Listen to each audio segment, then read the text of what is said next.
They brought him up with a full tank, air still in it, minutes of it, enough to breathe the whole way to the surface and stand on the deck talking about it. The report used one word: drowning. His weight belt was still on, his mask was still on, the mouthpiece was out, hanging loose against his chest, and nothing on his body says he fought for it. He was trained, he had gas. He drowned anyway. To understand how that is possible, you have to go down there yourself. 30 meters, 10 stories of water stacked overhead, pressing at 4 times the weight of the air you were born in. And the fear you carried down with you goes quiet. Something warm comes up through your chest instead, a clean certainty that you are fine, that you have never been more fine than this. That feeling is the first symptom of the thing that kills you. It doesn't drag you under, it talks you into it, and it starts working the second you leave the light. It convinced a man who knew better than almost anyone alive. His name was Maurice Fargues. September 1947, off Toulon, on the French Navy's diving team. A year earlier, he had hauled Jacques Cousteau and his partner out of a flooded cave, dead weight on the end of a rope, and brought them back to the surface breathing. He was the one you wanted holding the line. That day, the line was holding him. The method was simple: an anchor cable running straight down into the dark, marker slates wired to it every 10 meters. Fargues descended, and at each slate he stopped, pulled a pencil, and signed his name. Proof of depth. And every few seconds, he tugged a safety rope tied to his waist. One pull, meaning alive, alive, alive. The signatures marched down the cable. 40 meters, 60, 90, the depth where a diver on compressed air starts to come apart at the seams. He kept signing. At 3 minutes, the tugging stopped. Up top, they waited. Then they hauled. When another diver met him coming up, Fargues hung slack in the water, weight belt still on, regulator drifting loose against his chest. Full tank. He was the first human being ever to die on an aqualung. What stops me is the last slate. 120 meters down, 12 atmospheres crushing in, and there in the beam is his signature. Legible. Steady. The last thing he did with a working mind before the mind went. His team measured it later and drew a line no one was allowed past. 90 meters.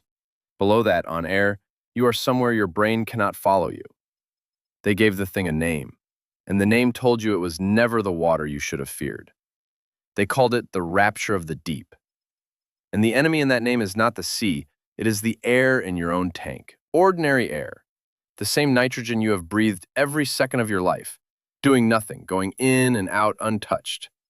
At the surface, it is inert, a passenger. Push it under pressure and the passenger wakes up. Every 10 meters you drop, the water piles on another atmosphere of weight, and that pressure forces more nitrogen into your blood, into your tissues, into the fat. Your brain is mostly fat. The nitrogen dissolves straight into the membranes of your nerve cells and sits there, gumming the signals that jump from one cell to the next. Thought slows. The wiring goes soft. Divers have a name for the dosage: the martini rule. Every 10 meters below 20 hits you like another drink swallowed on an empty stomach. So do the arithmetic on yourself. 30 meters, 1 drink, 40, 2. At 60 meters, you are functionally 4 martinis deep, alone, in the cold, in the black. And every task that keeps you alive now runs through a brain that is quietly getting drunk. What stops me is how little we actually know about it. A French physiologist named Bert wrote the effect down in 1878. Gaslight and horse-drawn carriages. And the best explanation science has, the Meyer-Overton idea, only says the nitrogen dissolves in fat and something goes wrong. The exact mechanism, the precise reason a working mind switches off, is still not fully solved. 150 years and no one has closed the hole. We know the wall is there. We have never seen the bricks. So let's walk you into it. Down the line into the first floor of the wall, 30 meters. The light has gone flat and blue, the surface is a distant coin above your head, and you feel good. Loose. Warm. The nervousness you carried down is melted off, and in its place is a clean, easy confidence that you were built for this. Every part of that feeling is the poison working. Your reactions are already slowing. Ask you to check a gauge, run a simple sum on your air and your time, and the answer comes late, or comes wrong. Divers at this depth have done the math on their own survival and gotten it backwards and felt certain the whole time. Here's the trap you are standing in. The nitrogen dulls your judgment first. The one tool that could tell you something is wrong is the exact tool it disables. So you decide you feel better than you ever have, sharper, in control, and that decision is the symptom. There is no alarm, no pain, no moment where a voice says you are impaired, because the part of you that raises the alarm has already been switched off. You reach 40 meters, 3 drinks in now, and you are having the time of your life. What stops me is that this is the friendliest the ocean will ever be to you. No struggle, no warning shot. It hands you comfort and confidence at the precise depth where both will get you killed, and you thank it. A drunk man knows he's drunk. Down here you don't. The good feeling holds. Then, past 50 meters, it stops being friendly. Past 50 meters, the warmth curdles. What was comfort turns into something with teeth. Your vision narrows first. The blue edges of the world pull in until you are looking down a tunnel. And whatever sits at the end of that tunnel becomes your entire universe. A gauge, a crack in the rock, one thought looping, and you cannot pull your mind off it to save your life. Then the water starts adding things that were never there. Divers at this depth report sounds with no source, shapes moving at the edge of the tunnel, a certainty that someone else is down there with them. Some are gripped by a laughter they cannot stop, giggling into a rubber mouthpiece 60 meters under. Others drop, with no warning, straight into raw terror. And your clock is gone. Time has come unhooked. A diver convinced he has spent 30 seconds at depth has burned 5 minutes of air and will surface to find the number impossible. Here is the setup, and here is the threat. You are 7 martinis deep now, hallucinating, fixated, alone in the cold, and this is the depth where they start doing it, taking the regulator out of their own mouths. Ask deep divers and they'll tell you the old stories. Men who pulled the mouthpiece out and calmly held it toward a passing fish, wanting to share the air. The one thing keeping them alive, offered away, underwater, with a clear and friendly mind. What stops me is that this is not panic. Panic fights. This is a man making a decision and being pleased with it. 60 meters, 70. The mind is still switching off floor by floor. And below this, it stops making decisions at all. It stops making decisions, and then it stops making sense of anything at all. 70 meters. The tunnel vision and the hallucinations give way to something heavier, a stupor. Your thoughts stop moving. You go to do a thing, a simple thing you have done 10,000 times, and the instruction leaves your head before your hands can answer it. Memory won't hold. Seconds fall out of you and don't come back. And the water takes your compass. Down here there is no gravity you can feel, no floor, no sky, just black in every direction. A diver in this state can lose which way is up. Bubbles rise, that's the only clue left. And a mind this slow cannot always read it. Men have swum down hard, believing they were racing for the surface. 90 meters, 10 atmospheres, the full weight of a small car pressing on every hand-sized patch of you. For most divers, on air, this is the floor. Hallucinations, memory gone, a black curtain drawing in at the edges, and then the lights go out. Unconsciousness, at the bottom of the sea, with the regulator still in.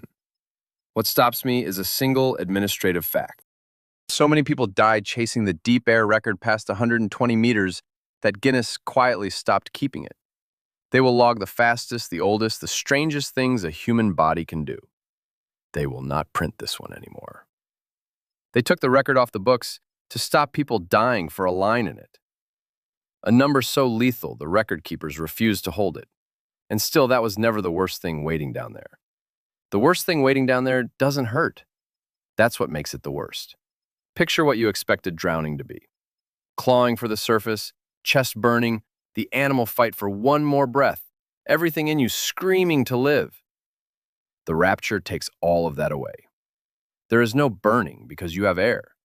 There is no fight because the part of you that fights has been switched off, floor by floor on the way down. What's left is calm, a soft spreading certainty that everything is fine, that you are exactly where you should be, that the effort of breathing is the thing you can set down now. It doesn't feel like dying. It feels like permission. So the men who take the regulator out are not choosing to die. They have simply stopped believing they need it. The ocean did not fill their lungs by force. It walked them calmly to a decision and let them make it. This is the whole horror of the thing, folded into one word. Not drowned, convinced. And here is what will not leave me. They found Maurice Fargues with his mouthpiece drifting loose against his chest. Not lost, not torn away by the sea. His tank was not empty. He had air left to breathe, and somewhere in the dark, he came to the quiet, reasonable decision that he was finished with it. The best diver they had. A man who had pulled others back from exactly this. And it still leaned in close and told him he could stop. He believed it. That's the part no mechanism on any chart explains. No chart explains it, and no chart can tell you where your own wall stands. That's the last cruelty. The depth is not fixed. One diver stays clear-headed to 60 meters. Another goes soft at 30, in the same water, on the same day. There is no line painted on the sea that says, past here, you stop being yourself. And your own wall moves. Where it stood yesterday is not where it stands today. Cold drags it up toward you.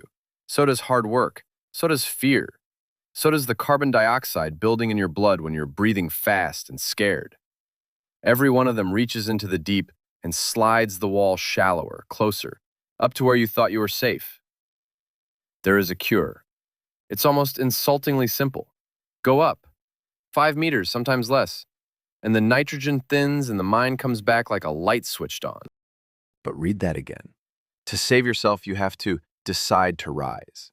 And the decision to rise lives in the exact part of the brain the nitrogen has already put to sleep. The cure sits behind the one door the disease locks first. So here's the question to sit with tonight. Fargues was the strongest of them, and it still talked him out of breathing. If it leaned close and told you in that warm and reasonable voice that you were fine and you could stop now, how certain are you that you'd know it was lying? Beneath doesn't end at the surface. Subscribe, and we'll take you to the next place the record goes quiet.